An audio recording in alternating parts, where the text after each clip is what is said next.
This is a tutorial on the perioperative management of blood pressure with particular reference to pre-assessment. First of all, why are we talking about this? Well, there is good evidence that lowering high blood pressure will reduce the risks of subsequent strokes and heart attacks, and this leads to a longer life for patients.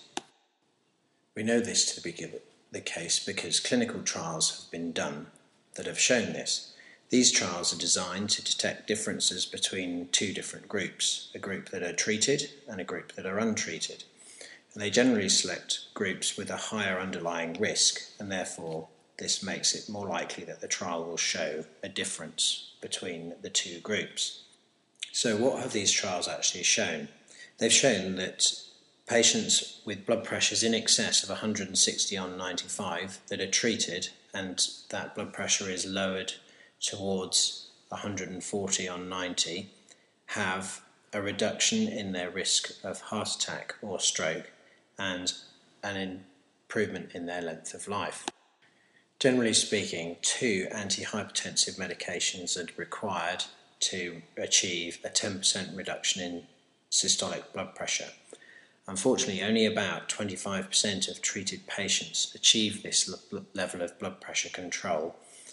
This is similar to the effects of regular exercise. A much simpler treatment intervention, but perhaps less easy to implement for a wide population of people. Where the patient is when the blood pressure is measured is really important. All these trials are based on community-acquired blood pressure readings rather than readings taken with the patient in clinic or in hospital. So why is it that we have so much concern about blood pressure in the preoperative clinic? First of all, it's just simply one of the few parameters that we can objectively and easily measure. Secondly, unlike age and other underlying risk factors, we can actually potentially do something about it, give antihypertensive medications. Thirdly, we know that anaesthetics interfere with blood pressure, and surgery and anaesthesia itself carries risks of adverse cardiovascular events.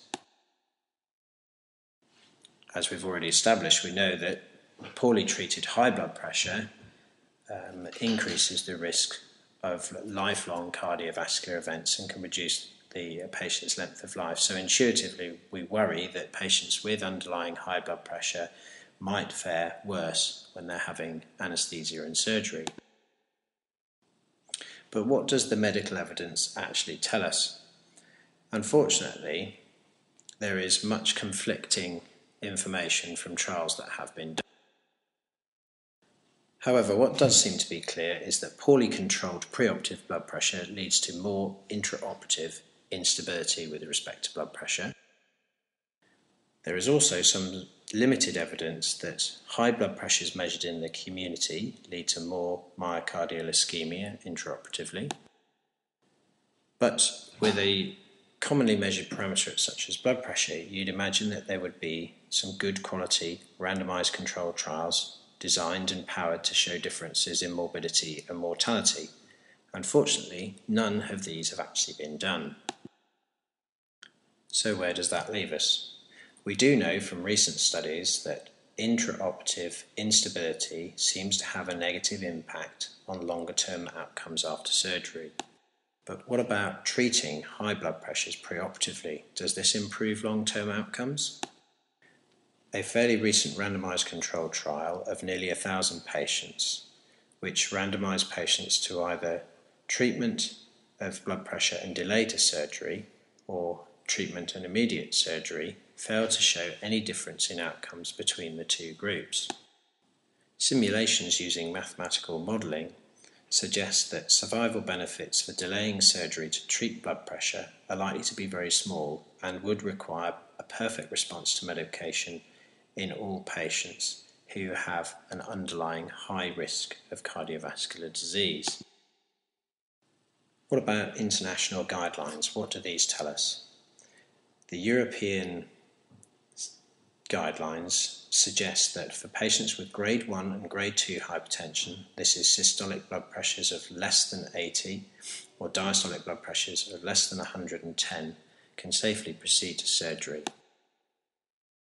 There is no suggestion that these patients are at increased perioperative risk. Delay to surgery for subsequent investigation and treatment may be warranted in those patients with grade 3 or above hypertension. That's more than 180 systolic and more than 110 diastolic. In these patients, it's very important that the risk of delay to surgery needs to be balanced against the potential benefits of treatment. As mentioned earlier, patients with higher underlying cardiovascular risk are more likely to get more benefit from treatment of their blood pressure. Significant risk factors which should be sought when considering whether to delay and treat include age, previous myocardial infarction, previous CVA, renal failure, diabetes, family history, and smoking history.